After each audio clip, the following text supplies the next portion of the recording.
In today's video, I am going to talk about the number one reason women business owners, especially coaches, under-earn. And the thing is, most of them don't even realize this. And I'm going to give you a hint. It's all about the inner game. But first, my name is Jill Hope of I Shine Wealth, and I help women business owners and mompreneurs to make more money in their businesses more consistently so they can achieve six-figure results and more. If you're stuck at a plateau and you haven't figured out why you can't get off this financial plateau and start making more money in your business, then I've got a great free gift for you.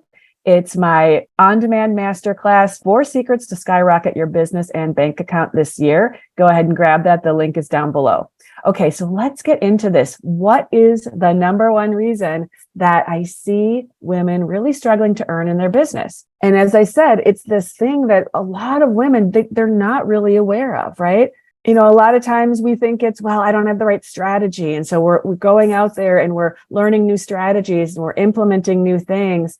Or we think that, oh, well, maybe my program isn't right, or maybe I don't have the right people on my list. I mean, I have heard all of these things, both me telling myself that, as well as people suggesting that to me along my journey when I was really stuck.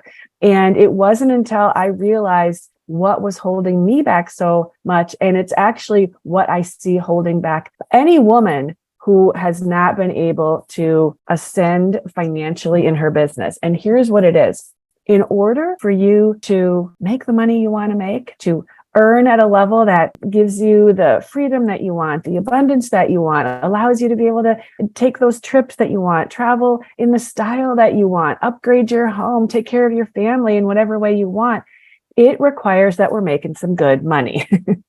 Because let's face it, we have a lot of costs in running a business, you know, and we can get pretty good at like covering our costs and making sure we have just enough to pay our bills and keep our business going. But like for a lot of the women I speak with, in terms of having like a really good flow and abundance coming into their business, receiving money every day, every week, every month, being able to count on there being a continuous flow of money coming in takes something that a lot of women miss.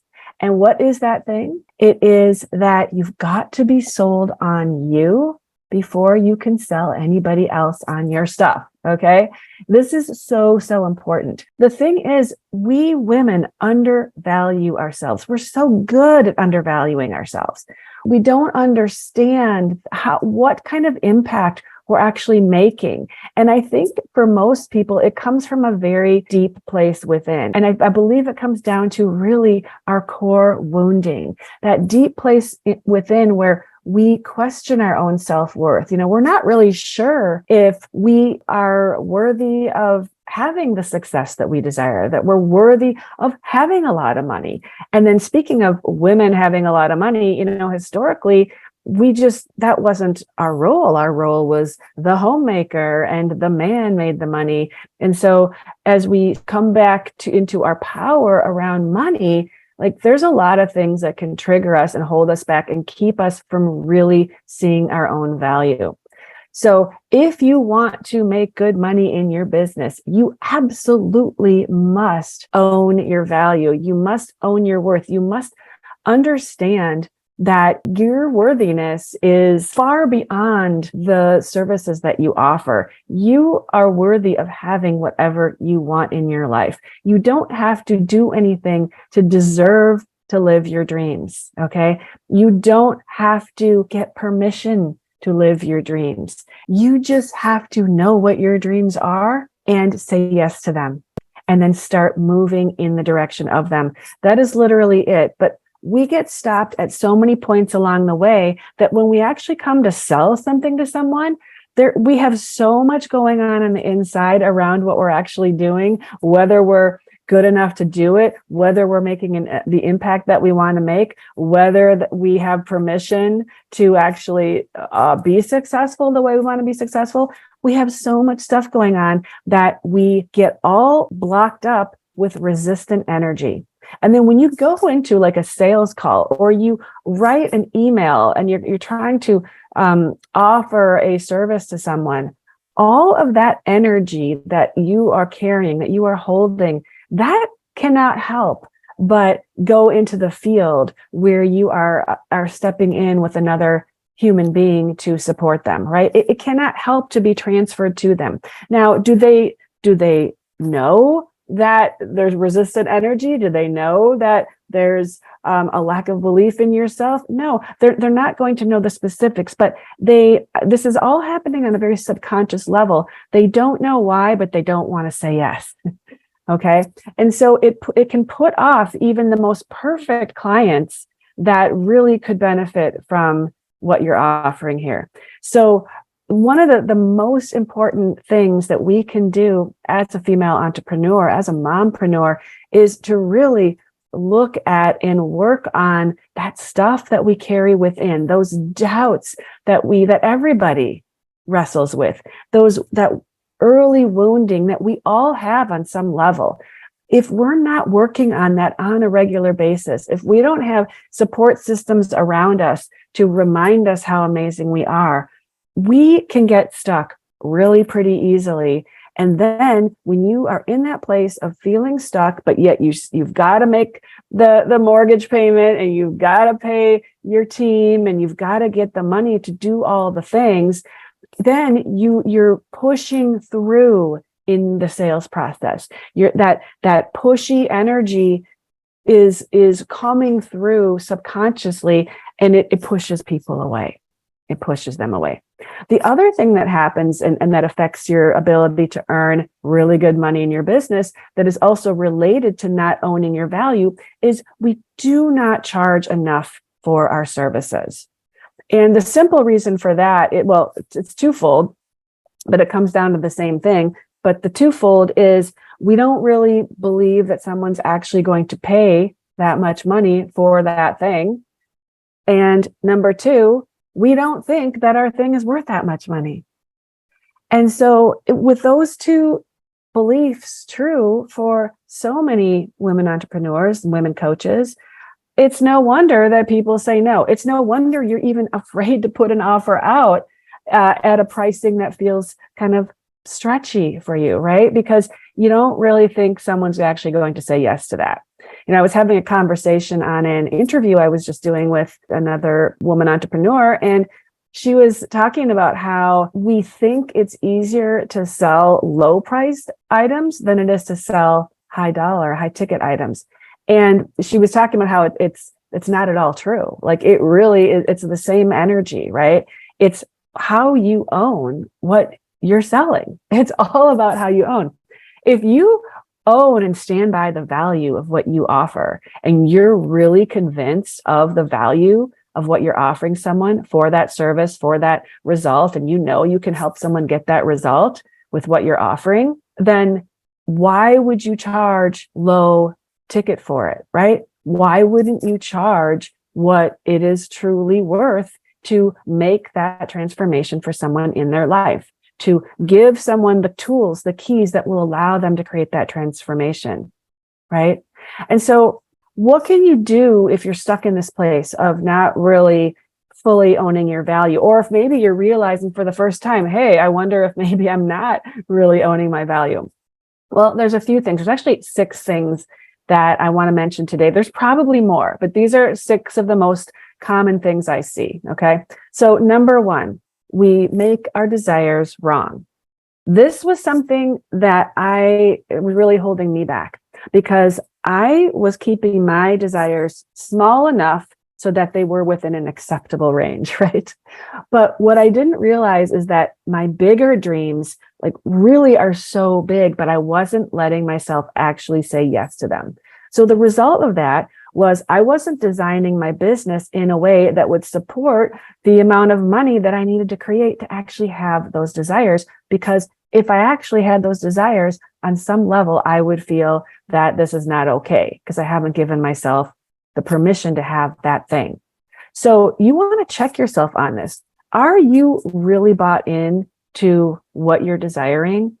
Or are you keeping yourself smaller? Are you keeping yourself into a so-called acceptable range of desires?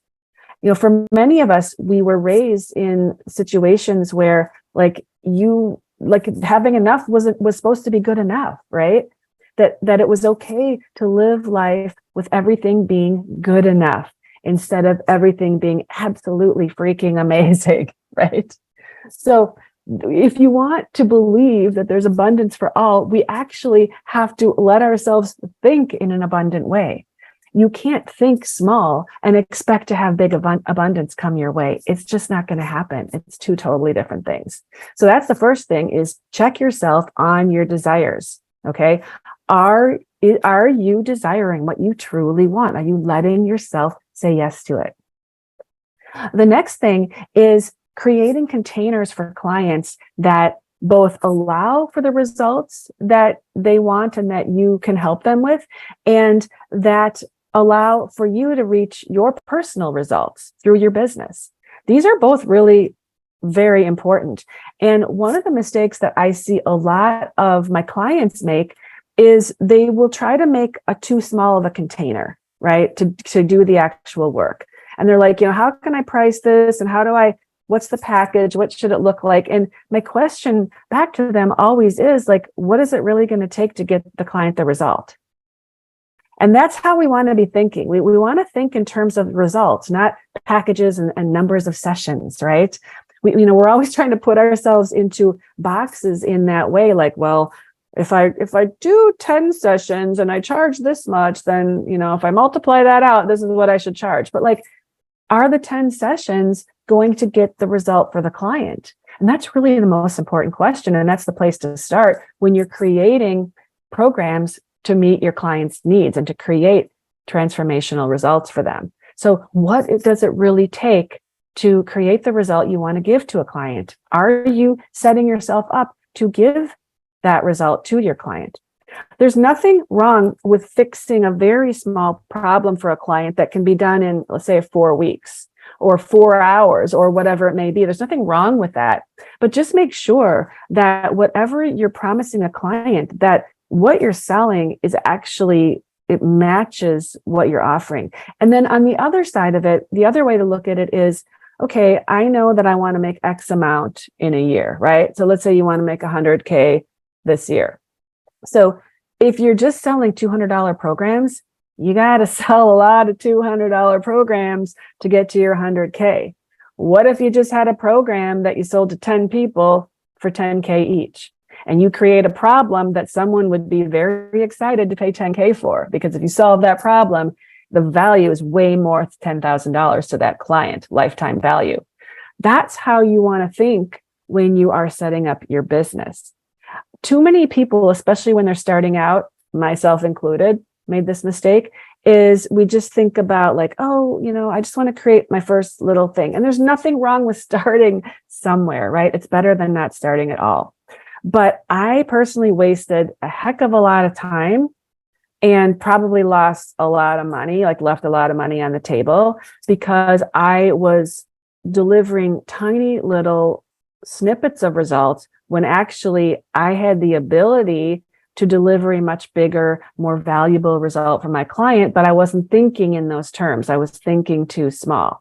So if I had couched it around what is my bigger goal for my business, I would have thought bigger, and I would have come out with a bigger program that provided a more substantial and significant result for my clients. So you want to think about those things. So that's number 2 and number 3. Number 4 is you want to start trusting your intuition. One of the issues I see around women holding their value is when it comes to listening to what their inner voice is saying. If you don't trust what you're hearing within, and instead you're looking on the outside, no wonder you're not seeing your own value. Your value is deeply connected to your purpose for being here, and your purpose speaks to you through your intuition, right? You are always guided by that voice of your higher self, that voice of who you can truly be. But if we don't listen to her, if we don't trust what we're hearing, if we hear it and then we're like, yeah, but it can't be that easy, or yeah, but that doesn't make sense. Why would I do that? And so we write off that advice that we're getting from within. It shakes your deep sense of self-esteem and self-worth, because you're just basically telling part of yourself to go away, right? That you're not important, that I'm not listening to you. So we really do need to open back up to that intuitive voice, listen to it, and allow it to guide us in our business. So that's the fourth thing. The fifth thing is, and this is so big, is we must, ladies, work on our self-worth issues. We all have them. I don't care how much freaking money you make, you have some self-worth issues that still can be addressed, right? Because as you expand, as you create more abundance for yourself, as you take yourself to the next level, you've probably heard this saying, new level, new devil. Like there's going to be another layer. Every time we want to break through to the next level, there's another layer that we discover about ourselves. Something that's there, making us scared, holding us back, something around our worthiness, our value, whatever it is. So, that doesn't really go away. We just get more and more clear about our true worth and our true value. So I strongly recommend that anybody, and myself, I do this. Okay. I'm putting my hand up because I consistently do this. I always have support to grow, because when you are growing a business, if you're really serious about it, and if you're not, why would you have a business, right? It takes a serious commitment to run a successful business. If you want to do that, personal growth goes hand in hand with business growth. You've got to be working on yourself, because you will get triggered at every point along the way in your business. And as you grow, as you step up to that next level, as I said, there's a new level of growth for you to explore. So you want to be working on, having some level of support to help you. It's like the bumper rails, at the bowling alley when we've got with the kids, right? And you put the bumper rails. It gives you the confidence to try, to keep going, right? Because you've got someone there showing you, shining a light on your worthiness, shining a light on your value, and helping you reach for more. It's so important. And then the sixth one is letting your clients tell you the value that they get from you. This is a simple one. And I didn't think of this for a couple of years in my business. And then all of a sudden, when I was going through some changes, I'm like, I don't even know what my clients get from me, because sometimes it's a little intangible, the results that they're getting, because I'm doing a lot of the mindset piece with them, the personal growth piece required to support the business growth side of things, right? And so I would talk to some of my best clients. I'm like, when you work with me, what are you receiving? Why is this of high value to you? And so you can see yourself in a whole nother way through your client's eyes by asking them. The clients love to share if you ask. And so at least that's been my experience. So ask them, what do they get from you? How do they see you? What do they think are the biggest benefits that they receive from working with you? And that can sometimes help you reclaim that value that you are offering out in the world. And then lastly, and this is also really, really important, because a lot of us have messed up money stories. Okay, let's just be honest. Okay, women, money, people, money, right? We've been told so many lies about what money actually is, what the purpose of money is, how to grow money, how not to grow money. It's just crazy. We've got so many limiting beliefs around money. We're judgmental of people with money. We have all of these issues, these stories around money. And so it is incredibly important that if you want to have money, that you clean up your stories around money, because you will never be able to attract the level of abundance, the level of money that you want in your life if you have negative feelings about it, if you have limited feelings about it or thoughts, if you don't think somehow that you, the person that you are, can actually have money. I mean, there's a lot there for a lot of people. And it's one of the things that I support people with, because I know, and I had to deal with a lot of my money crap, and I still am always working on my money stuff. That, along with the self-worth, are two of the most important things women need to be consistently working on if we want to continue to grow. And life is all about continued growth. We're not here to get to a place and stay the same, because honestly, nothing stays the same. The minute you hit a place where, okay, I'm comfortable here, I'm going to ride this out, you only stay there for a brief moment before you start to deteriorate, you start to degrade. And I found this at 100% fact in my first business, is that as I started to lose interest in it, and I thought, I'm at a good place, I'm just going to coast here, clients started dropping off, fewer people started signing up for my stuff. And I'm like, what's going on? And I didn't put two and two together that you got to keep growing. Like I needed to keep growing my community. I needed to keep creating collaborations to grow what I'm doing, to reach new audiences and keep that growing. That's the thing about having a business. If you're not growing, you're dying. I mean, honestly, that's how nature is set up. So it's so important that if you want to continue to grow and you want to break through the perceived limits and the perceived barriers, that perceived glass ceiling, that you're working on your self-worth and that you're working on your money stuff, in addition to these other things that I've talked about that can help you to really own your value and stand strong in your business. So that's what I wanted to share on this today. I hope this was helpful. Again, grab my free gift, 4 Secrets to Skyrocket Your Business and Bank Account. Talk about some of these things in there. Plus, you'll get a little more understanding of what are some of those things that make all the difference when you are trying to skyrocket your business and create success and create an impact and live with more freedom and fulfillment in your day-to-day life. Until next time, I'm Jill Hope. Stay well. Bye for now.